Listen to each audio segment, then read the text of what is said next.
the white person gets the benefit of the doubt. I'm not saying that all the time that they do. I'm saying in this country, in our environment, it does happen more than not. And so I'm asking for recognition of that. Charlie Kirk denied it. He said it didn't exist. So my issue, like I said, is not that it does exist. My issue is the lack of acknowledgement that it exists. Question everything. Thoughts, beliefs, habits, then decide.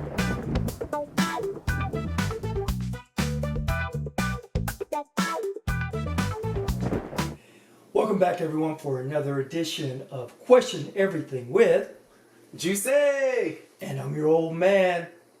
This has been a very busy week, news-wise. We're coming to talk to you today about the recent events of the slaying of Charlie Kirk. Most of us probably saw it through the internet. Some of us saw the actual slaying as it was recorded. Today I want to talk a little bit about some of the aftermath and the discussions that went on online and in the news media about it. And also think about some things that I don't think were really touched. Now, we're going to start this off, for those of you who might not quite understand who Charlie Kirk is or was, with a quick video on some things that he said. I can't stand the word empathy. Actually, I think empathy is a made-up New Age term that has done a lot of damage. I think it's worth it. I think it's worth to have a cost of, unfortunately, some gun deaths every single year. That Kirk describes King as, quote, a bad guy. True. And Kirk self-described very, very radical view that the country made a mistake when it passed the Civil Rights Act. Also true. And the Civil Rights Act, though, let's be clear, created a beast, and that beast has now turned into an anti-white weapon. Okay, that's just a little primer on Charlie Kirk. He was a self-described conservative Republican. A lot of his values, or the things that he discussed, had to do with limiting affirmative actions, limiting DEI, questioning in some cases women's rights, rights to abortion, and so on. I don't want to so much talk about what his views were. I disagreed with them. Some people didn't disagree with them. I want to talk about right and left and how we in this country have kind of thought about it in the aftermath of his killing. So, Juicy, you heard about this stuff during the week, right? What were your first takeaways once you heard about it, and then maybe the next day or so? So I'll be honest and say I did not know who Charlie Kirk was when the murder happened, and unfortunately a soul and a life was taken, so that is sad. It happened while I was at work, so I remember there was a reaction real quick, like, oh, Charlie Kirk got shot. I'm like, everybody else knows who this guy is. Am I supposed to know who is he? And then I saw the video, and it was very unfortunate, one, to see it on live like that, and to see the full thing happen. And then, of course, after that video started coming out about Charlie Kirk and who he was, what his views were, and then things I felt like started to get really nasty. And I kind of equated to the Republican, Democrat swing. I call it like just a swing of the pendulum. And at times the swing is kind of like a little bit left and right. But I think right now this murder and everything that's coming in the aftermath of that is causing these really big swings in terms of the left feels this way, the right feels that way, and it feels like it's very far apart. And the conversations that are happening in the midst of this has been, I'll say, interesting, especially some of the folks that have very strong opinions about it. Right. And one of the things that really hit me within the day after, particularly, now I didn't know, I'd heard the name Charlie Kirk. I really didn't know what he was talking about until I started seeing the things online on social media, and then did a little bit of other research about it. But what got me immediately that night of it was this call for lowering the rhetoric. And then came pretty much from the right, pretty much accusing the left of causing this, up to the point of saying that it must have been someone on the left who actually committed this crime. Right. It hit me so much that the day after I sent out a little message for telling everyone to question everything, because we didn't know who did this and we didn't know what their motives were. Because immediately something hit me as wrong. I took a look at the past few incidents of high-level political violence. Mm-hmm. So those are the 2 assassination attempts against the president when he was running for office, and the most recent one before Charlie Kirk of the congressperson in the Midwest. Mm-hmm. Her husband, I believe even their dog. Yeah. In each one of those cases, it was someone on the right. You've got the president, who's a Republican. You've got Charlie Kirk, conservative Republican. Yet the person that they believe who did the crime with Charlie Kirk is alleged to be even further to the right of him. I want to call upon the nation not just to change the rhetoric, because we always hear change the rhetoric, it's getting too much. I think it's time to simply call out those that are violent. Anyone can be violent, anyone can do anything. But we have to take a look at what's happened the most in this country. And at this point in time, it's those that are on the right, far right, that have taken measures of violence into their hands. I take a look at January 6th, which I kind of think really started the violence. But we can even go further back to that, to, I believe it was Charlottesville, during the first Trump administration. And if we're not going to not just call out the words, but actually call out those that are doing the violence, I think we're wrong. I struggle with, in situations like this, right? This is not to say the person who committed the act was not 100% wrong. But I think at times we always go back, at like high school, somebody says some words to you, you punch them first, you get in trouble, the person who inflicted the violence gets in trouble. But very seldom do we go back and give and realize that there's really a lot of power in words. And if it wasn't so much power in words, we wouldn't have word. Like the things we live by the word. The word is the Bible that we talk about. The word is the Constitution. All these things that we have that abide and dictate how we live life is written in words. But then when it comes to situations like this, we feel like words don't have power. And I feel like words do have power. And I think violence is one thing, but I think people know how to use and say certain things that rile up violence in others. Violence meaning I could be insecure by certain things. I could have other things going on that would trigger, certain words would trigger a reaction from me. And the reaction is one part, but the words is another part. And folks like Charlie, and Charlie's not the only one. I think there's on the right side and the left side where people's opinions, you have every right to have your opinion. How you voice those opinions, the words that you share when sharing those opinions could cause some real impacts to those that may or may not be like you. And you have to own that as well. And I don't think there's always a lack of ownership. Sometimes we always go back to the law that says, oh, you have the right to say what I want to say. I can speak my voice and I should not be harmed for that. Yes, you should not be harmed for that, but you also should be held responsible for the words that still come out of your mouth. If you're looking at a person that you love and you say you hate them, oh, no, I didn't mean to say that, but you said it. I have to hold you accountable for what you said. We can work around it, we can fix it, but you still said it and we have to address that.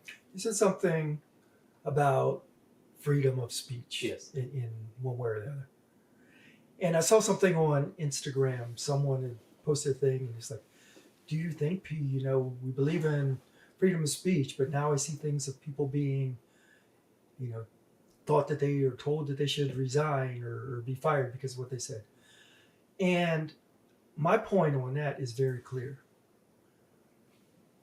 The First Amendment says that the government will not restrict the rights of the people to speak freely. In other words, the government cannot come after you with reprisals. They cannot come after you for arrest or restraint simply for speaking. But that's the United States government. Correct. If I'm a civilian employer and I have my own morals, my own code of ethics, yes, I can fire someone if their speech goes outside of that because I'm an individual private employer. Yeah. So we have to separate this. Yeah. We cannot say, oh, we have freedom of speech. And the other thing that I believe that you also just said is speech has consequences. Speech should not have the consequences of losing your life over the words that are said, but your consequences of endorsing something, of promoting something, also means that the person that says it has to take some type of responsibility for it. And there are, I agree with you, left and right, people have to take responsibility for what they say. I think if you think about the piece that I feel like sometimes is missing from politics is the human element. You can be left, you can be right, you can be in the middle, you can be up, you can be down. We're all humans. We all feel, we all live, we all experience, we all hurt, we all find joy. And so regardless of where you fall on the left or the right side, the things that come out of your mouth, again, the consequences, the things that come out your mouth may benefit you, but you also have to take into consideration how do they harm others. Right. And not saying that you don't say it or say that what you're saying is wrong, but again, you just take into consideration that you have very, very strong views. You come out speaking about Michelle Obama or anything else. I'm not saying you can't say what you say about Michelle Obama, but what you say does have consequences, and there are going to be people that are going to feel some type of way about what you say, and they may react, and you have to then deal with those consequences. And I think sometimes people just forget that there are consequences for word, regardless of what your freedom of speech is. Right. And to me, as long as those consequences are not violence or not other hate speech, we can balance that out. Yeah. On a flip side, and this is probably a slightly conspiracy theorist-ish, when you were talking earlier about the right blaming the left for some of the incidents that happened and then realizing, no, it was actually the right that was a part of it. I go back to that middle school moment when somebody passes gas in the schoolroom and the first person that says, who did that? The first person they say is, who's the person who smelt it dealt it. And it makes me think back to the red, where it's like, part of me feels like, and this is just, again, conspiracy theorists, a strategy in place to say a person like Charlie has power to a certain extent in life. But then because of how he lives and the polarizing things that he says, you take that person out in a certain type of way, now they have way more power in depth. And that power can be leveraged, utilized for whatever gains that anybody wants to particularly gain in. And I see that playing out in this situation where the death of him is now taking to greater heights and becomes a bigger topic. It becomes such a polarizing thing. Again, I did not know who Charlie was. I'm sure a lot of people did not know who Charlie was if you weren't in that realm. Now all of us know who he is. We know what he says. We know the things that he preaches. And we know the agenda is still moving forward. And part of me feels like that was, not saying I think somebody intentionally did it or there was a scheme to do this, but I think it plays into the strategy as well, that it doesn't hurt the strategy in terms of trying to push the right agenda. It just helps it.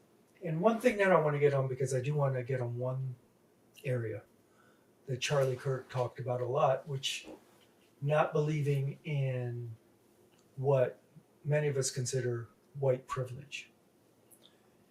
And I do believe that this crime has helped point out white privilege quite clearly. And by that, I take a look at what were the accusations when this crime first happened from the right, complaining or believing that it was either an immigrant, that it was someone from outside the country, that it was anyone but a white Republican had done this.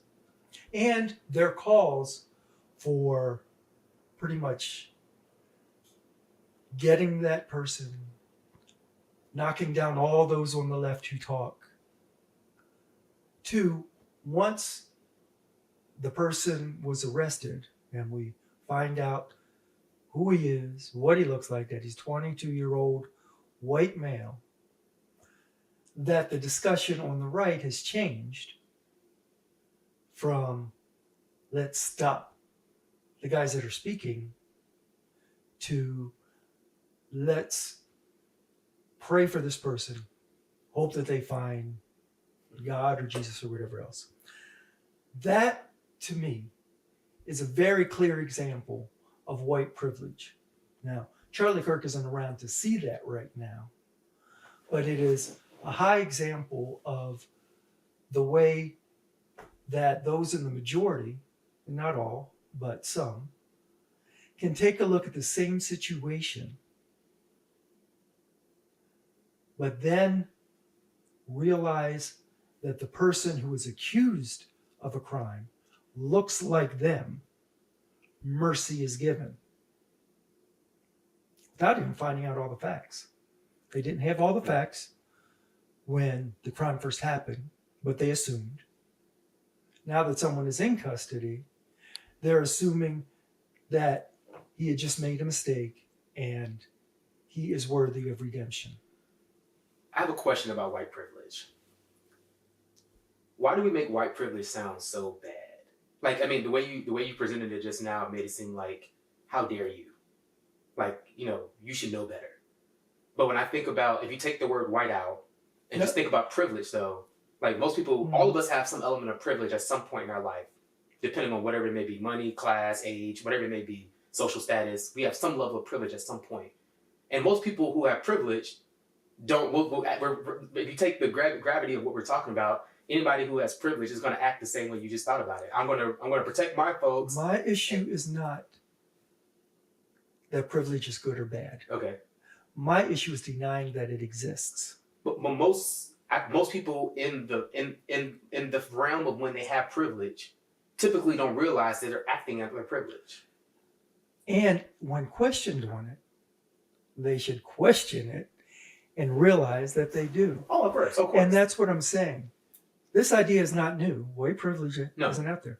But yet, there are so many that want to deny it without looking at it to see if they do. So that is my issue. Yeah. It's one thing to realize, okay, hey, I realize I have the privilege because I am a grown adult man with children. I have a heck of a lot more privilege over my children because, one, the law says so, and two, we've got the cultural norms that says a parent is responsible and has control over their children to a certain extent. So I understand mine. And the one thing about privilege, and this is the one thing that I think is so important for people to understand and remember, is that a privilege is given normally, and this is the one thing that I will say about any privileges that are not earned. Unearned privileges are even harder to recognize that you have. Correct. And so while I understand that if I'm living in an area or circumstance where this privilege comes automatically, I haven't asked for it. Mm-hmm. And I'm not saying that any white person has asked for any special privilege. I'm saying that our organizations of this country, the way we have lived, that it exists. Yes. Okay? And I'm not judging it. No. I am saying recognize it. And if someone points it out, question, how am I using this privilege? But if I'm being realistic, I'm just like, I'm thinking about, I'm a white man walking around society.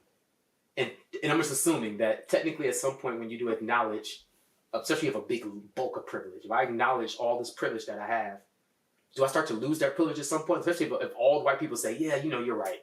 We got white privilege. Does that then start to dissipate their privilege? And if that's the case, then why would I ever acknowledge it? Like, I hear you talking. In the back of my mind, I know for a fact that white privilege exists and there are things that I have easier in life because of my skin color or whatever it may be. But I'm not really going to acknowledge it because I actually like my privilege. I'm enjoying it. It's nice. And so me acknowledging it may either make me have to act a little bit differently or make you treat me differently. And because of that, I'm not going to acknowledge it. I got you that, and I'm going to answer that. Okay? So many times we think of a zero-sum game when it comes to rights and privilege. Mm-hmm. You identifying your privilege doesn't mean that you have to lose it if I gain it as well. And that is one of the things that's an issue. If the privilege is you have respect when you come into a room, you're not losing that privilege if I also have respect when I come into a room. When we take a look at these things that we are calling privileges, they are assumptions about the individual because of just the fact that they exist. Okay. What I'm saying is we all need to have that privilege.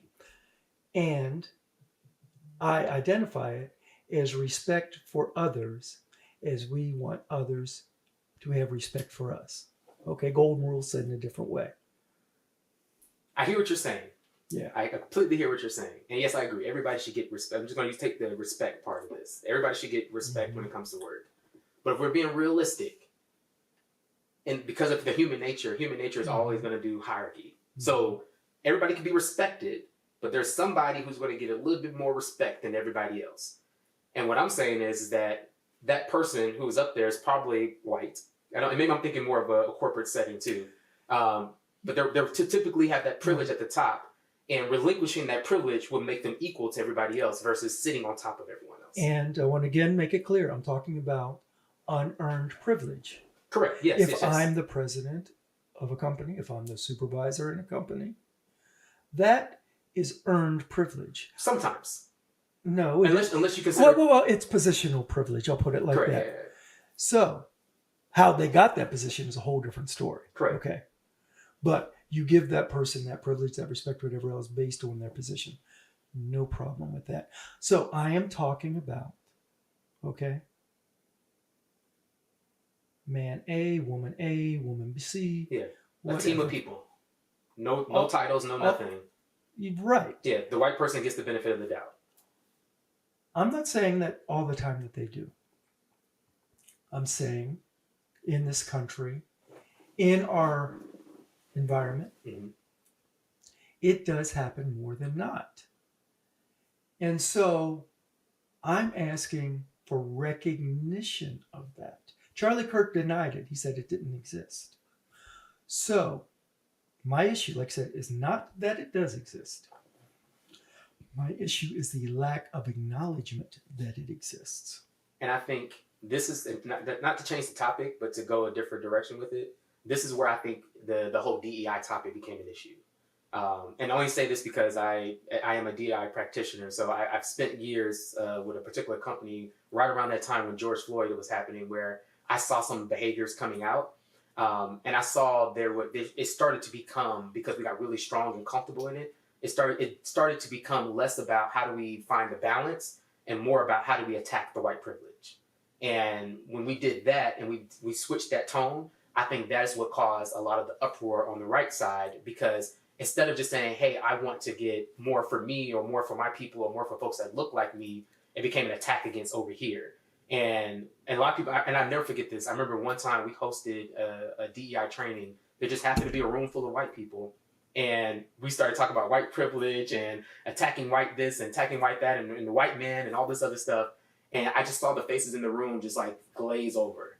And I really felt bad for them because to a certain extent, there's an assumption that they directly had some impact to that, and they didn't. And there's so much you can go with that whole topic, but I definitely think the attack and what you're asking for, which I'm not saying is wrong, I think what you're asking for is right, but I think that is what's caused the right to have some type of feelings around DEI, because we want them to accept their play into this, and they're not going to do that. I've not been a practitioner of DEI. I haven't been in a workplace where it was put out in the way that you're expressing right now. I'm the old man, good 20 years older than you, okay? So I was more in the heart of affirmative action. Yeah. And affirmative action was put in place in the way I think it's best, or was best practice, was to attempt to identify qualified people that could fit certain positions. Okay, I don't know how DEI is handled now, and you can speak to that if you like. But what I want to put into is, I do think that even under affirmative action, there was a time when the idea was that meant quotas for positions, which is what it never was supposed to mean. Certain maybe businesses, certain organizations That and became the government mechanism. may have used that as a mechanism. I personally happen to think that was counterproductive and not good for anyone to do that. So taking it a little bit out of the work environment now. Mhm. I've got another video that I want to say because I want to move this past what the individual can do and go on to our leaders. I was listening to the PBS Washington this week, and Jonathan Capehart,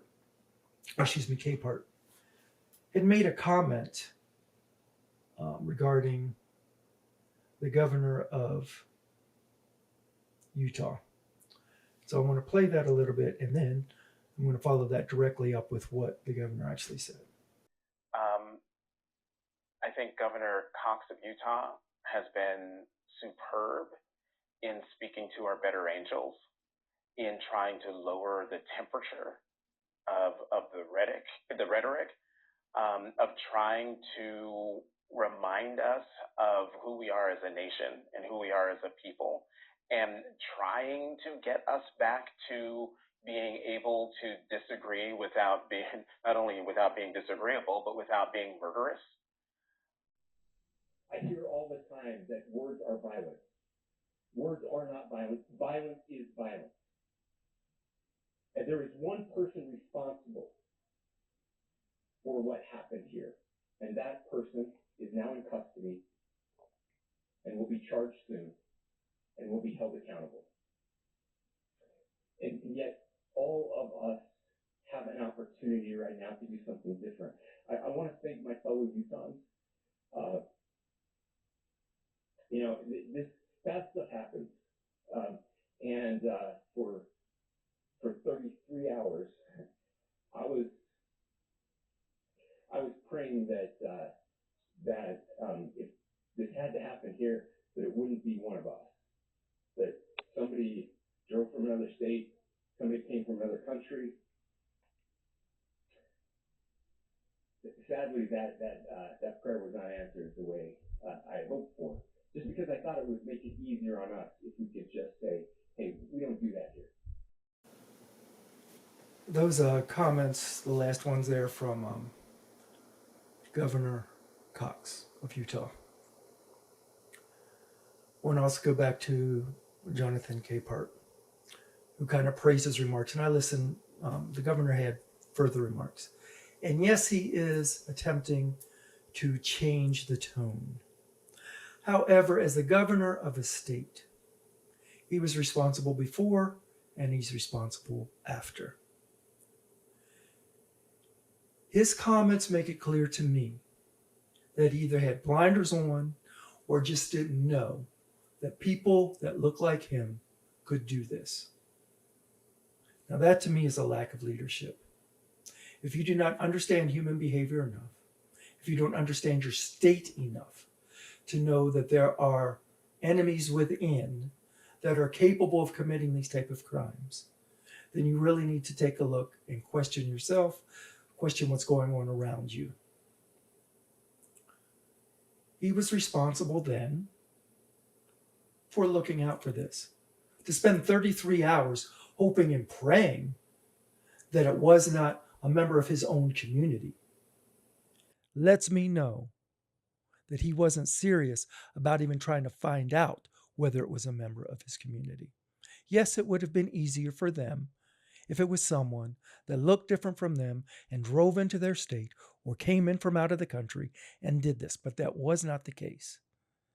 And having the blinders on, again, another one of those things that I will point out is not necessarily white privilege, but an inability to see those who look like themselves as being capable of doing evil.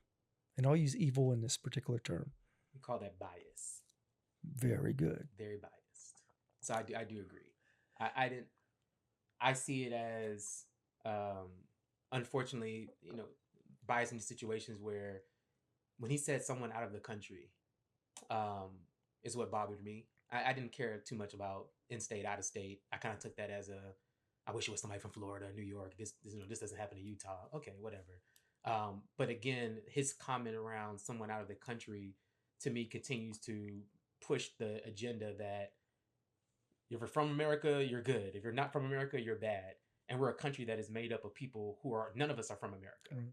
And so we all are immigrants at some point, whether recent or in our, back in our family lineage.